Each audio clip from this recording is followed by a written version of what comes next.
Buenos días. Me sumo a los agradecimientos de Jesús por la oportunidad de estar aquí y de dar a conocer, bueno, pues un gran descubrimiento, un gran hallazgo. Y bueno, agradezco a Jesús también por esta invitación. Y vale, sí, se ve bien. Y bueno, pues yo soy eso. Doctor por la Universidad de Sevilla, he realizado numerosas investigaciones, publicaciones, artículos, libros y tal, y una serie de descubrimientos, como el que traigo aquí, el que veremos casi al final, en hilo de lo que ha expuesto Jesús, que han intentado callar, han intentado manipular, han intentado, yo no sé por qué, por eso pongo que tenemos una polémica servida. En el ámbito académico, no entiendo por qué se quiere o no se quiere ver una cosa, una riqueza que tenemos en nuestra tierra.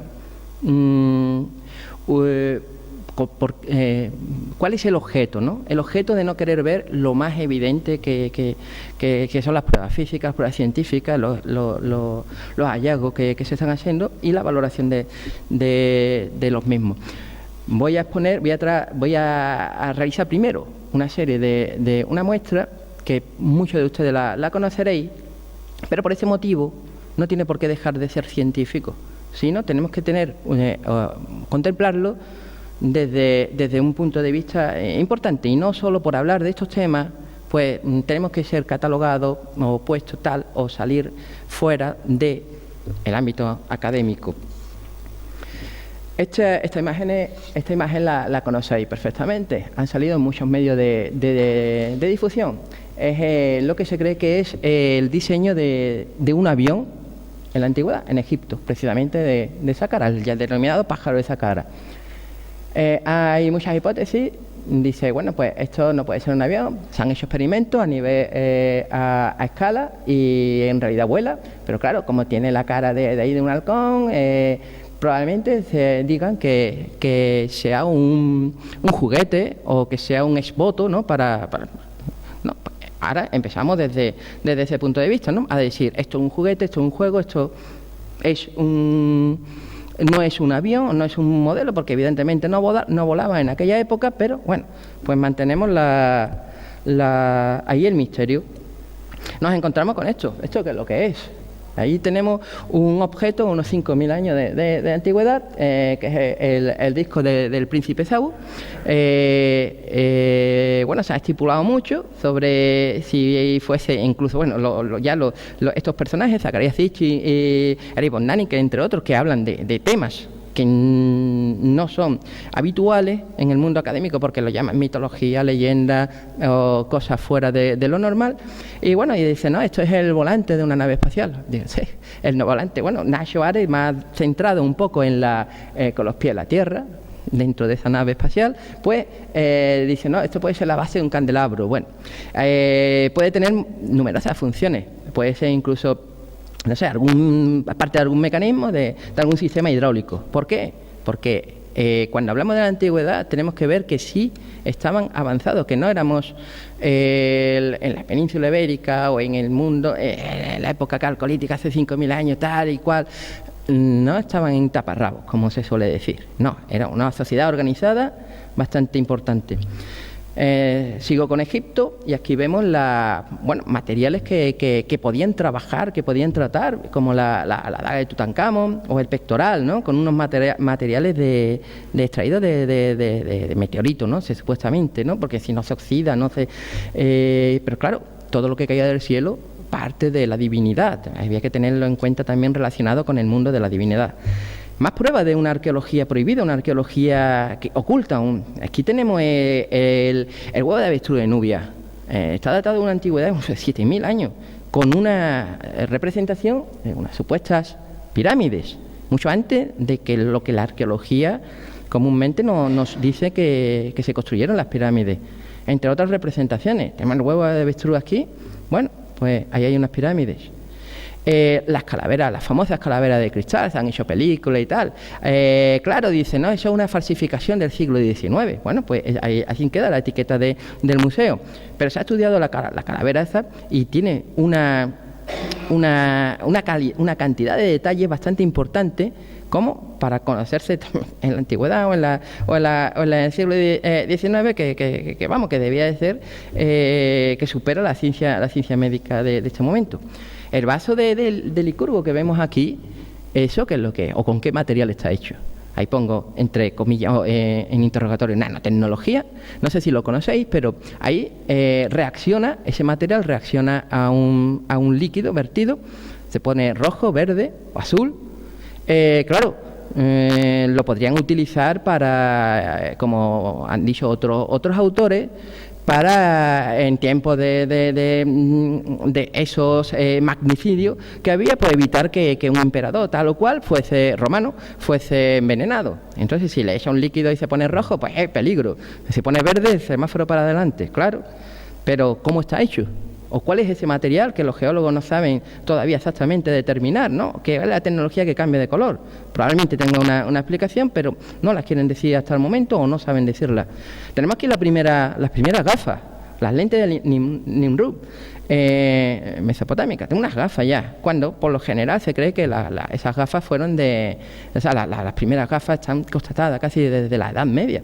No, hace miles de años ya tenían que recurrir a una lente cóncava para poder ver, leer, escribir, tallar. Y al lado pongo otro ejemplo así, de una cosa fuera o de la historia o lo que no nos quieren contar en la historia. Ahí se ve un cráneo, hay varios cráneos, otros tienen, con un agujero perfectamente. La versión oficial, que la medicina dice que eso es fruto de una sinusitis o una enfermedad médica que puede provocar esa perforación del cráneo. Claro, después se dice, no, es que tendrían un tipo de armas con una velocidad capaz de perforar el cráneo. Así, bueno, queda sorprendente y todavía discutible este misterio. Un arma con una velocidad potente para penetrar en el cráneo, pues como no sea una pistola, en aquella época, pues no. Dentro del misterio, dentro de lo que no nos quieren contar, tenemos ese prisma de West Blundell, escrito en sumerio, donde curiosamente nos da una lista de reyes o de monarcas prediluvianos y diluvianos y postdiluvianos. Los postdiluvianos, o sea, todos los reyes están datados perfectamente y su cronología corresponde perfectamente. Pero los postdiluvianos, pues ya se creen, ¿no? Son dioses que vinieron aquí, curiosamente, dentro de ese sincretismo religioso que después nos ha llegado aquí a la península ibérica, como por ejemplo el bronce de Carriazo, que representaba a Astarte, ¿no? Y a Isis, y a la Ishtar, a la diosa Ishtar, y Inanna también de Sumeria. Pero vemos aquí que hay una lista detallada y que si empezamos a restar, a sumar esos reyes con un gobierno de 27.000 años, llegaría hasta los 200.000, curiosamente, pues un momento donde importante para la humanidad, para la historia de la humanidad. Pero resulta que hay una explicación que dice, bueno, fulanito, el rey tal, el monarca tal, pasaría a su hijo el reinado, a su hijo, a su tataranieto, etcétera, etcétera, con el mismo nombre. Por lo tanto, 27.000 años con un mismo personaje, la renovación de ese personaje que tendría a lo largo de la historia para argumentar que fuese inmortal o con un carácter divino ante su pueblo. En el siglo XVII, ahí a caballo del XVIII, llega este personaje, un sabio sueco, Olaf, que le da por comprobar esos pasajes bíblicos donde determinados personajes, patriarcas bíblicos, cogen y tienen una serie de años muy extensos, como aquí tenemos Matusalén, Set, Adán, el propio Adán. Bueno, aparte de cuestionar si existieron como personajes físicos, lo que a este hombre se le ocurrió fue dividir esos años por 12 meses. Es decir, y si estuviese mal traducido, tal, claro, del hebreo antiguo, el hebreo pasa por una lengua, claro, la transmisión siempre puede haber, y más en números, la transmisión de números es bastante fácil de cometer algún error en cuestión de años. Entonces, claro, ahí vemos que Matusalén podría tener 80 años, ¿no? Que admitido, ¿no?, como un profeta. El cristianismo lo rechaza. Creo que la Iglesia de Etiopía sí lo admite.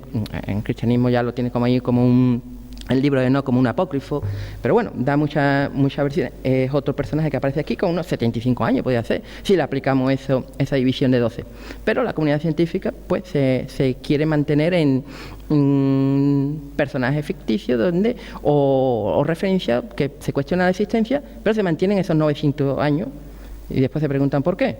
Entonces, aquí seguimos teniendo parte de lo que no nos cuentan la historia, esa historia oculta, que pueden decir, ¿no?, es que esto es un OPAR, ¿no?, como lo llaman, objeto fuera del tiempo, puede ser una falsificación, puede ser o un sarcófago de mimbre y tal, pero es que las recreaciones están ahí. Eso prácticamente es lo que se ve.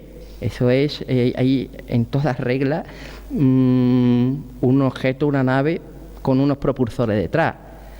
¿Cuál es el problema? Claro, que lo encontramos hace 1200, o sea, tiene una antigüedad de 1200 años antes de Cristo. ¿Qué es lo que sucede? Bueno, que si podemos pensar en relacionar con el pájaro de esa cara y todo eso, para volar en la atmósfera terrestre hace falta alas. Aquí no tiene alas, bueno, pues sea un propulsor.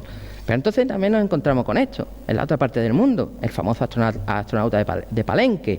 Claro, vemos ahí que con el pie presiona un objeto, con la mano otro y tal, y después dice, no, es que eso es la representación de una tumba, no, y que iba a hacer el difunto en la tumba manejando objetos. O sea, no estaría harto de trabajar en vida como para tener que trabajar también en muerte.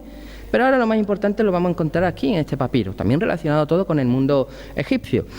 Bueno, he puesto ahí la transcripción, es un poco extensa, pero he resaltado unas cuestiones en negrita y en rojo.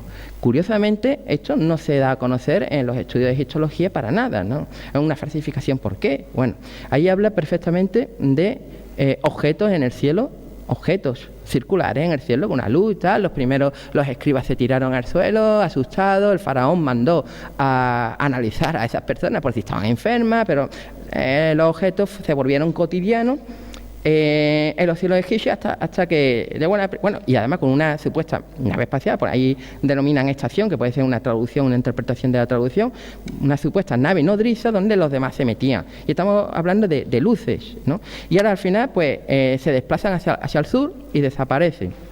Y ordena al faraón que quede reflejado eso. Nos metemos en la temática de ovni, que está muy de moda en la actualidad, pero y no somos conscientes de esto, que es parte de la historia, porque hemos llegado a un momento en el que estamos teniendo avistamientos ovnis comprobados por organismos oficiales y no tiene la repercusión que tiene, porque estos objetos, esos ovnis, esa civilización mucho más avanzada que nosotros que llega, probablemente estuvieron aquí en esta época, en época antigua, diese una serie de conocimientos o una visita ahí, como el que nos quiere la cosa. Pero aquí tenemos, por ejemplo, unas imágenes de un caza norteamericano, que graba un objeto moviéndose. Está publicado, ya el Pentágono ha dado un informe sobre el tema OVNI, y ese objeto jugaba con el avión, prácticamente, a una velocidad y moviéndose de una forma. Bueno, ahí está, hay una prueba física oficial que demuestra esa existencia. Pero esa en el 2007 se realizó una grabación. Lo que pasa que, claro, todavía el Pentágono, fue hace 2 años, había ya desclasificado los archivos, este tipo de archivos. Y mientras, los previos, porque claro, lo tenían guardado. En este canal, el canal de David Parceriza, Rimbel 35, publica este documento también hablando en relación de esos ovnis, que por lo general esta persona, ufóloga e investigadora de lo paranormal, se decanta por luces. Pero aquí hace una ampliación y dice, bueno, pues que se ven unos seres de luz o unos seres luminosos como pilotando ese objeto.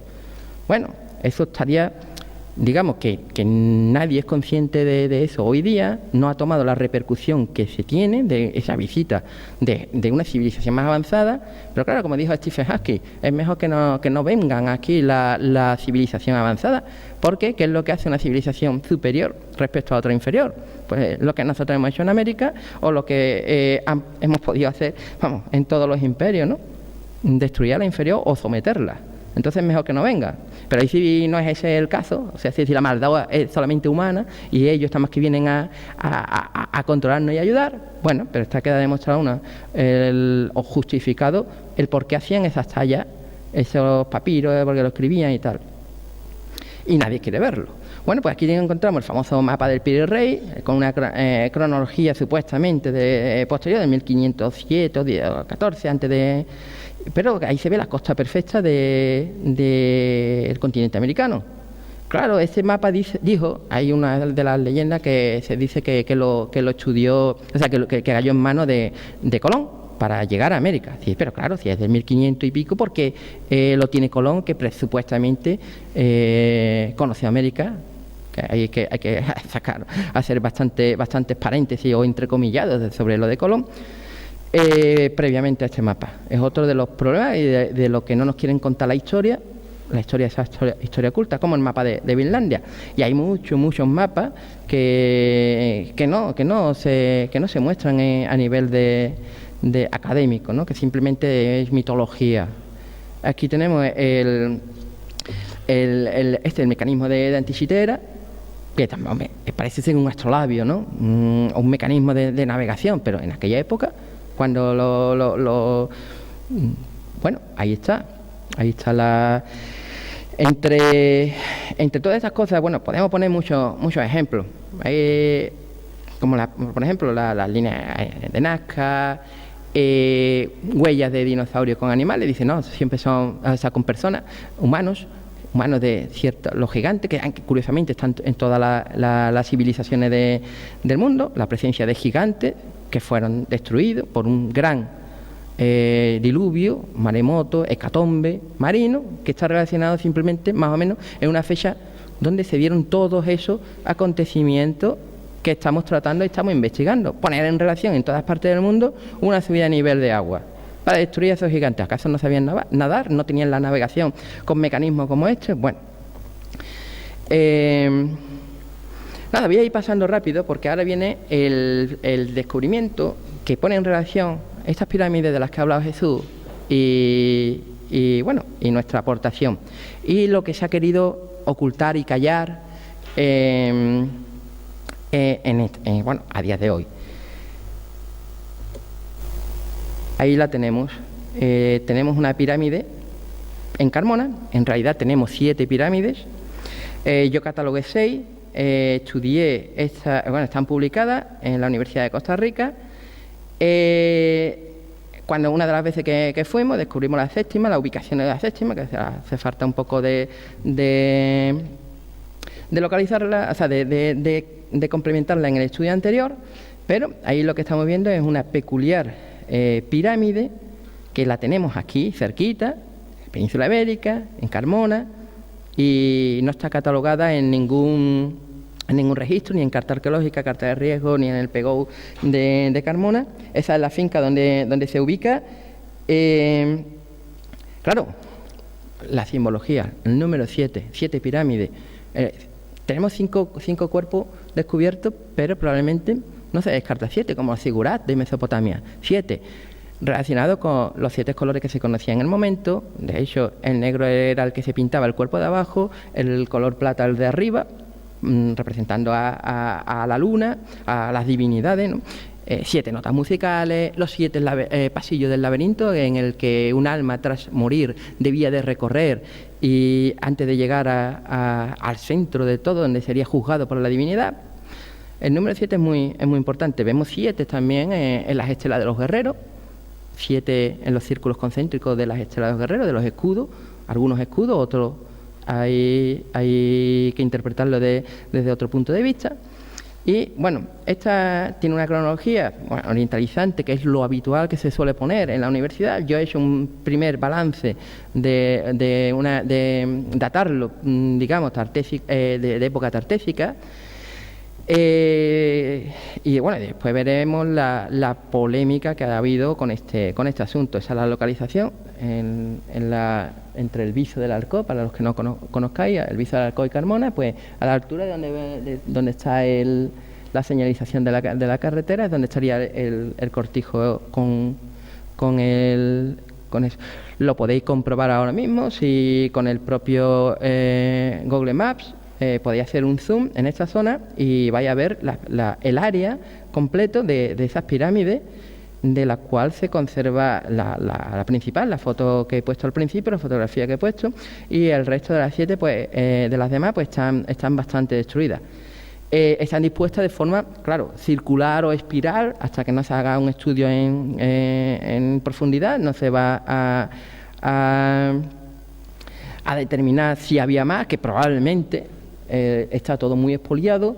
El centro, que está llano, la han utilizado para pasto de animales, entonces probablemente ahí hubiese algún otro tipo de recinto que tiene sus paralelos bastante interesantes en el mundo tartésico. Y ahora, como lo vamos a ver en la cronología también posterior, esto es una vista desde un cerro, desde el cerro por donde se entra la parte del cortijo de al lado. Se dejan los coches allí, se puede ir andando hacia ahí. Lo que vemos ahí son los tres últimos cuerpos, son bastante importantes de amplitud, que tiene una media de altura de unos 11 metros, unos 2 metros y pico por cada cuerpo de altura. Ahí los vemos desde abajo. La explanada de arriba, que también la hipótesis que propuse es, bueno, como es tan amplia, ahí es donde estaría, aquí lo que se vemos, en la explanada de arriba, es donde estaría ubicado el altar de sacrificio, el templete, teniendo todos sus paralelos y en el Mediterráneo. Ahí encontramos pirámides similares, templetes similares, o sea, similares a las propuestas que planteo. Curiosamente tiene un acceso en rampa. En rampa, una de las hipótesis que se hacía de las construcciones de las protopirámides. Vemos aquí en rampa, pero es que es espectacular. Bueno, aquí es donde indico la altura, ¿no? Unos 11,18 metros. El estudio está hecho bastante meticuloso, también estudiado de respecto a los metros sobre el nivel del mar. Este es el área donde describí las 6 pirámides del principio. La séptima la descubrimos a posteriori. Bueno, el estudio que hice fue ya más técnico, un estudio de orientación, estudio también de simbología, un estudio de mediciones de todos los puntos de todas las pirámides. El estudio ha sido bastante completo, bastante serio.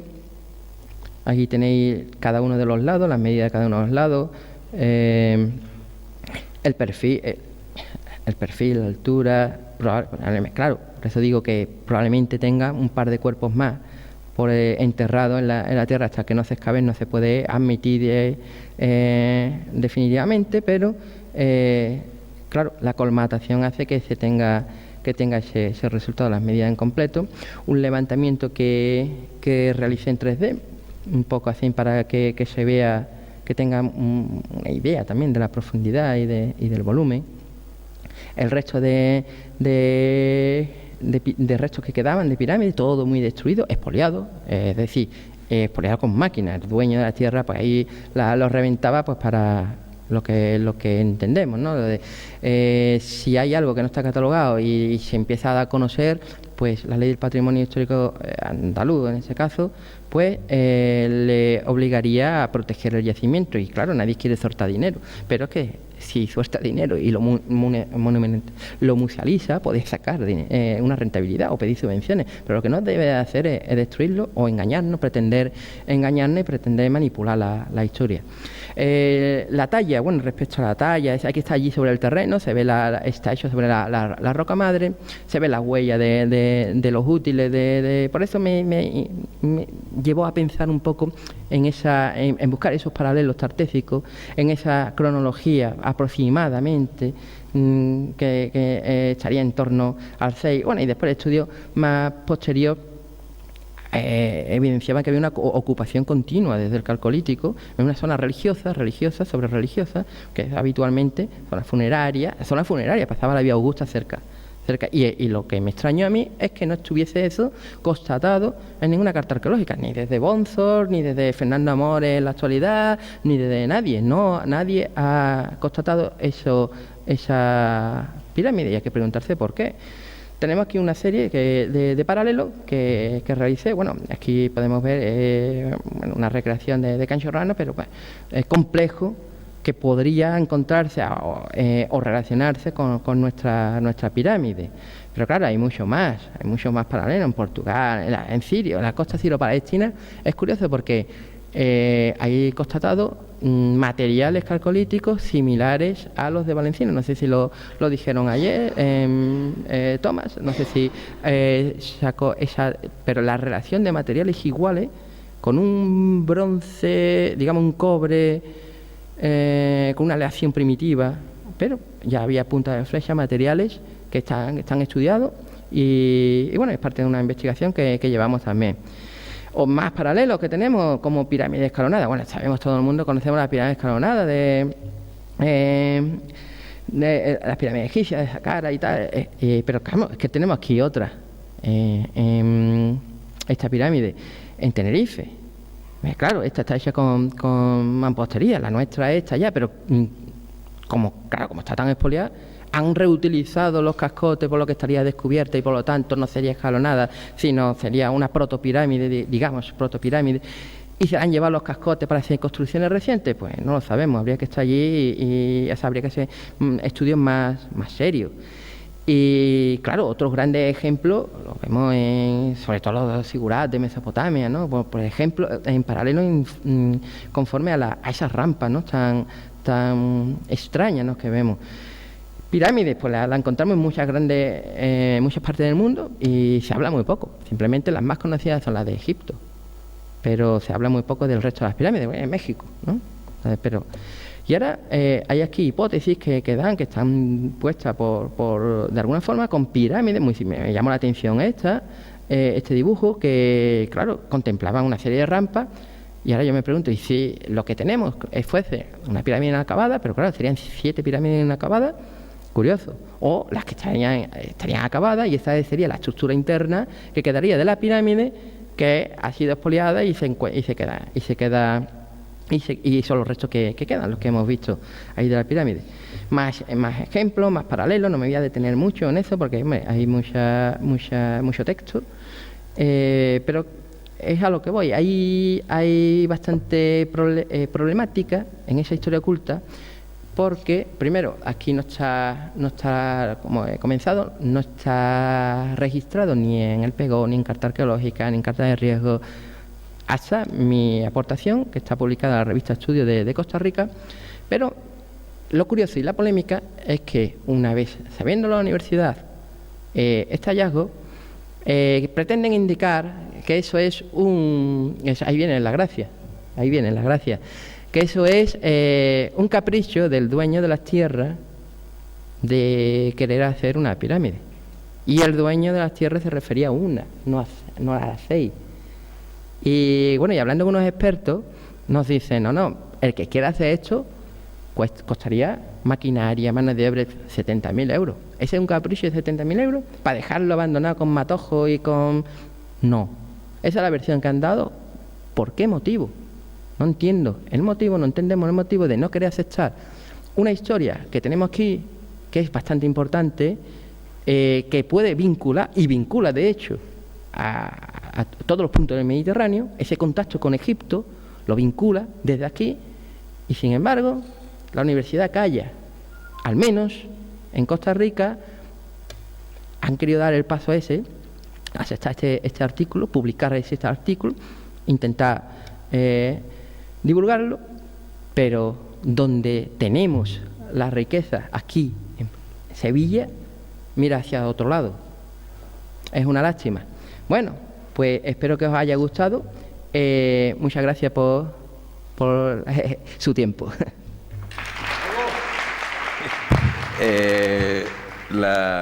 Según creo y he leído, algunas de estas fisonomías de pirámides son también como astrológicas, ¿no? O astronómicas. ¿Tú crees que va por ahí la cosa? Sí.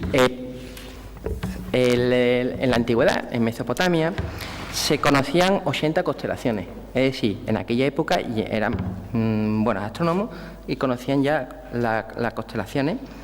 De hecho, las pirámides, y hay más estudios nuevos, reveladores. Yo he publicado en uno de mis libros, que sobre el carambolo, he publicado esa correspondencia con el cinturón de Orión, que tienen las pirámides de Egipto, de Giza, y tiene, entre otras pirámides también, las pirámides de México.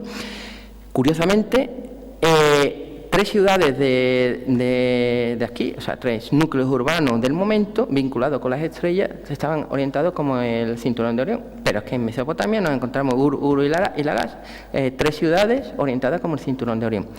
Evidentemente, este tipo de construcciones estaba relacionado con el cielo no solo porque podamos admitir esa llegada, ¿no?, del más allá, o sea, del más allá de civilizaciones superiores, como en las imágenes que hemos visto, sino porque era habitual de representar la divinidad, o sea, representar el orbe celeste en la tierra.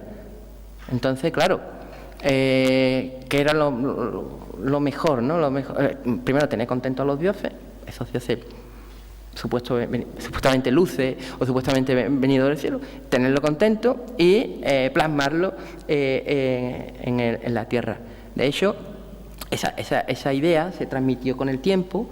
En nuestra investigación que estamos haciendo los pondremos, pero lo que sí puedo comentar es que Roma, Roma plasmaba el orbe celeste en la tierra, en la fundación de sus ciudades. Está recogido en el libro de Vitruvio, entre otros. El conocimiento supermillonario anteriormente. Quería ser la representación de la Torre de Babel o de Babilonia también sería de este formato. Yo creo que... Claro, lo que se supone... Digo, para relacionarlo todo. Sí, porque estaríamos la historia hablando, que nos ha contado. Claro, estaríamos hablando de un figurat. Claro, Babel, Babilonia, la dinastía de Ur y tal, y toda la cultura del reciente fértil, ¿no?, del origen de la civilización. Pues la forma de construir eso, por eso protopirámide, por eso esa relación Oriente-Occidente, por eso tenemos que ver, esa historia que no nos cuenta, tenemos que ver que probablemente no solo se dio en Mesopotamia, sino se daría en Mesopotamia, en Centroamérica y en la península ibérica. Tenemos una línea, marcamos una línea prácticamente. Está claro. Además, hay una cosa muy sorprendente, ¿no? Hace pocos días estuve hablando con la doctora Ana María Vázquez. Sí, ella de la golondrina de Tarteso. Efectivamente, la escritora, entre otros libros, de las golondrinas de Tarteso. Y ella, pues bueno, me comentaba, ella, como no sé si alguno de vosotros lo sabéis o no, pero bueno, ella descubre, ¿no?, haciendo una serie de investigaciones, que en un pulidor que aparece en Huelva, pues hay unos signos de escritura. Estos signos están datados entre el 3000 y el 4000 antes de Cristo. ¿Ya lo decía el sabor? Pues ¿sabéis lo que le pasó a Ana María? Que por decir esto la agredieron. Hasta este punto está todo lo relacionado un poco, bueno, todo, ¿no? No hay que meter siempre en el mismo saco a todo, pero hay un sector científico que no quiere, o se le escapa, o por algún motivo no se quiere que se sepa la verdad de algunas cosas. En el caso de las pirámides, cuando entrevisté a David, cuando nos conocimos hace ya tiempo, David me comentó que el hijo del dueño de la finca, ¿no, David?, te había dicho que eso lo construye el padre en los años 80, ¿no?, a finales del siglo XX, ¿no? Pues resulta que, haciendo las labores de investigación y guión, nos damos cuenta que en el histórico de Google Maps, lo podéis ver todos, En 2008 no había pirámides, lo cual hay algo que se escapa. En 2008 es un túmulo, un cerro, que, bueno, pues no hay pirámide por ningún sitio, lo cual si el padre construye esa pirámide en los años 90, a finales del siglo XX, y en el 2008 no existe esa pirámide, ¿qué se nos escapa? Hay alguien que no quiere contar la verdad. Yo particularmente no me gasto 80.000 euros aproximadamente que puede costar en hacer una pirámide para tenerla en una finca al aire libre. Yo. A lo mejor hay gente que le gusta mucho Egipto y se gasta 80.000 euros en eso, pero yo no. Y hay 7. Y hay 7 pirámides, exactamente. No, hay 7 y además 6, o sea, esa es la única que se conserva bien, porque las otras 6 están destrozadas por una máquina de arada. Es decir, que si tanto amor le tienes a las pirámides, ¿por qué las destrozas, no? Hay puntos que se están contraponiendo ahí, con lo cual hay algo extraño en torno a eso, y eso es lo que David ha investigado durante muchísimo tiempo y lo que nosotros estamos investigando también junto a él ahora, en la actualidad. Bueno, ¿qué se escapa aquí? ¿Por qué no se quiere contar que hay una pirámide? Si existen pirámides en muchas partes del mundo. Si es que nos estamos echando, nosotros mismos nos estamos echando tierra encima. Si tenemos una de las civilizaciones más importantes del mundo desde la prehistoria o desde antes, yo no sé cómo catalogar la prehistoria, de verdad, porque, bueno, ¿en qué fecha nos regimos para la prehistoria? Es que no lo sé, pero yo tengo conocimiento que en el 4000 a.C. aquí había una civilización muy importante. Y que hay mucha gente que tacha de locos a los filósofos antiguos que están escribiendo libros como mitos, y el mito se está acercando cada vez más a la realidad. De hecho, tenemos próximamente un documental en National Geographic que va a revolucionar y dar un giro de 180 grados a la historia, con demostraciones científicas además, con los mejores expertos y científicos. Eso que se ha contado muchas veces de que la Atlántida, la cultura atlántida no existió, pero si hay más de 35.000 dólmenes en todo el Mediterráneo y en todo el Atlántico, ¿cómo que no va a existir una cultura a la que se refiere Platón, que construía las ciudades de formas circulares? Si eso está, es que lo tenemos en Internet con medios científicos que está constatado, con una geofísica. Pero ¿sabéis qué pasa? Que la cultura a día de hoy es el último eslabón de los políticos. Último eslabón. No se da absolutamente ninguna ayuda para que los científicos puedan estudiar ese tipo de cosas. Que eso es lo más importante. ¿Qué ocurre? Que cada vez nos están haciendo más tontos. Porque es más fácil, cuando tú eres tonto, es más fácil de manipularte. Entonces, lo que estamos perdiendo son nuestras raíces históricas por culpa de esta gente que nos está gobernando a día de hoy. Todos, voy a meter a todos en el mismo saco. Porque todos tienen que aportar y tienen que ver que nuestras raíces, si mueren nuestras raíces históricas, vamos a morir nosotros con ellas. Porque no vamos a saber absolutamente nada de ellas, ni de nosotros mismos, si no nos conocemos ni a nosotros. Quiero decir que aquí, obviamente, lo que hay que aportar a partir de ahora, como estos señores hacen con Acta Regia, es una ayuda para conservar el patrimonio y que eso no se nos falla, que como se nos vaya eso, nos vamos a ir todos. Y desde aquí también, por supuesto, pues agradecer la labor que hacéis, porque me parece que debemos de entrar más en ayudar a este tipo de plataformas que lo único que quieren es conservar el patrimonio histórico. Y sin embargo, por eso son atacados también. Es decir, vamos a ver, ¿pero por qué atacamos a la gente? ¿Por querer conservar la historia? Pues ese es el nivel. Yo creo que poco más tengo que decir, porque creo que me he dado cuenta, antes no me daba cuenta, ahora que tengo la oportunidad de trabajar en muchas partes del mundo, me doy cuenta de que todos sacan un buen partido de su historia y nosotros somos los únicos que no tenemos una cultura, de verdad, propiamente dicha para las dimensiones que se han construido las ciudades aquí. Es que tenemos Valencina de la Concepción y Acta Regia, que yo no sé cuántas hectáreas eran Acta Regia. El Vic son 300 hectáreas. Mira, hay un cálculo matemático que dice que por hectárea podían vivir 100 personas. Hemos estado grabando un documental en Valencina de la Concepción que tenía 252 hectáreas aproximadamente de poblado. Hacer el cálculo, ¿cuántas personas vivían en época prehistórica en Valencina de la Concepción? 25.000 personas. Una gran ciudad. Y no lo queremos ver. Y en Astas Regias, pues exactamente lo mismo, vamos a hacer los cálculos. No, pero es que esta gente era un poblado... Mira, los romanos hacían sus ciudades de 6 hectáreas. Y esta gente tiene 252 hectáreas. ¿Y no lo queremos ver? Pues nada, un poco más. No quiero entretener mucho más porque seguiría aquí hablando hasta mañana. Pues vamos a dar por finalizada la conferencia y creo que dice que está la cara oculta de la luna, ¿no? Aquí tenemos la cara oculta de la historia, que creo que hemos destapado un poquito y todo está relacionado. Y ya lo digo, esto que hemos hablado es porque somos una comarca, una península ibérica, una piel de toro, que hay que enmarcar la importancia que ha tenido en la historia. Nada más. Pues muchas gracias a todos y un gran aplauso para ellos.